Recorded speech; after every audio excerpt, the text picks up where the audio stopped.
Hello everyone and welcome to this week's behind the scenes devlog video, and this week I'm going to be working on biomes and biome effects such as ambient sound effects and particle effects.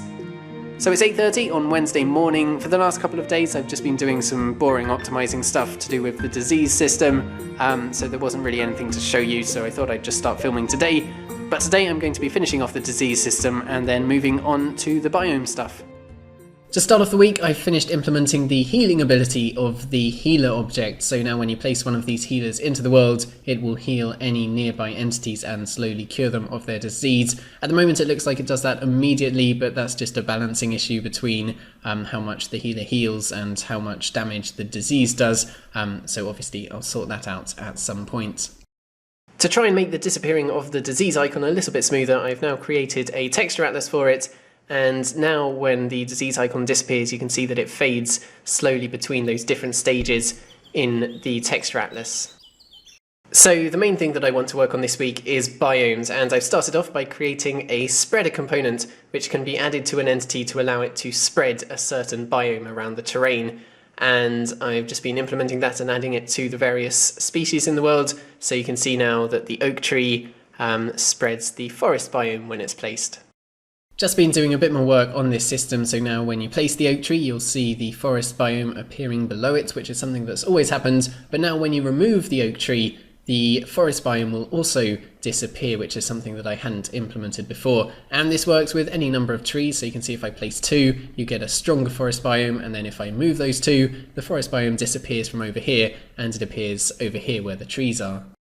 I've just been updating the system even more so that the biomes now update when the trees die and are removed from the world, or when they reproduce and new trees are added to the world. So now the biomes are pretty much 100% correct, so you can see that wherever there's a higher population of trees, the biome underneath has a much stronger colour, and in the areas where there aren't any trees, the biome basically fades away to nothing.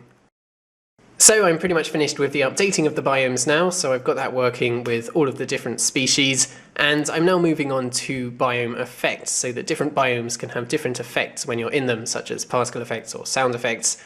And to do this, I'm going to split the world up into a grid, and then for each grid square I'm going to calculate the majority biome. And to calculate the majority biome, I'm going to sample the terrain at different points in the square. I'm going to get the percentage of all the different biomes at those different sample points, average them all together, and find out if there's a majority biome in that grid square.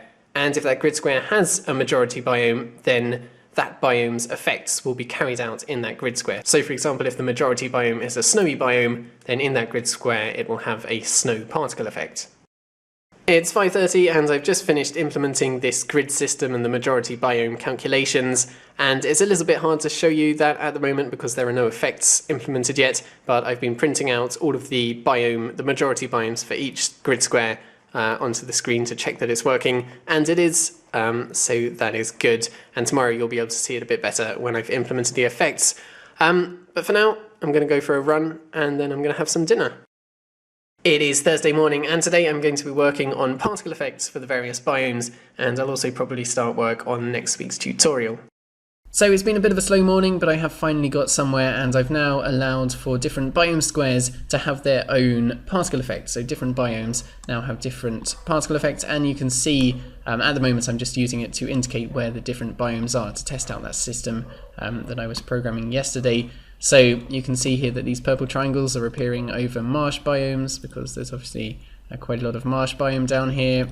Over the sandy biomes you can see the disease icons, and the forest biomes have these bright white particles, and then this blue fizzy particle is above the grassland biome. So you can see that that's worked quite nicely, and the different biomes have been identified correctly, and now I can use these particle effects to make actual nice particle effects.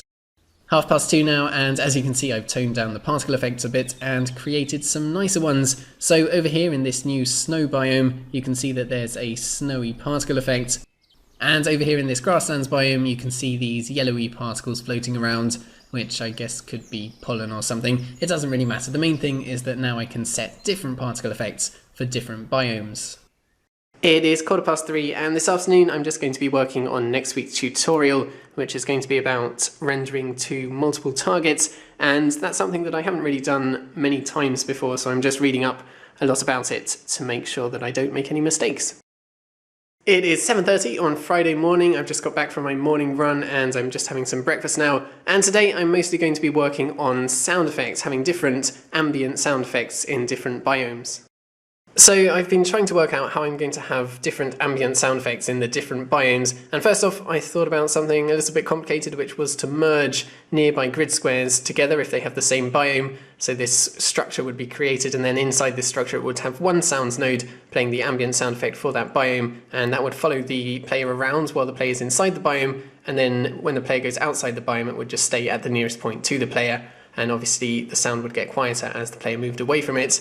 But now I think I'm going to go for something a bit simpler, where each grid square is just going to have its own sounds node, and the range of the sound node is going to be similar to the size of the grid square. Obviously there'll be a little bit of overlap between the grid squares, but I've also thought that if I use 4 different sound effects for each biome, then there's no way that 2 neighbouring grid squares will have the same sound effect.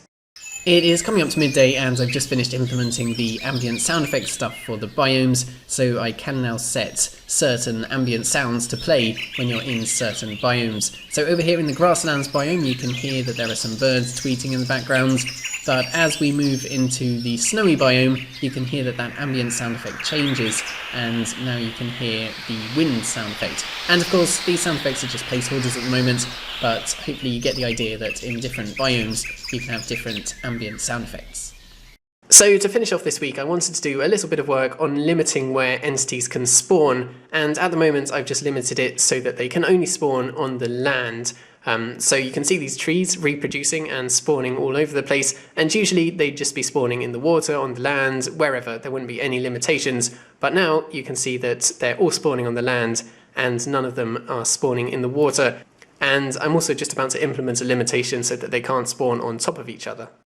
5 o'clock, and I've just extended the limitation system a bit so that it now works with placing objects as well, and I've also made it so that you now can't place an object on top of another object, so you can see here that you can only place the tree in a clear area, and it's the same for when you're placing objects from the inventory, so you can see here that the circle goes green only when there isn't another object in the way.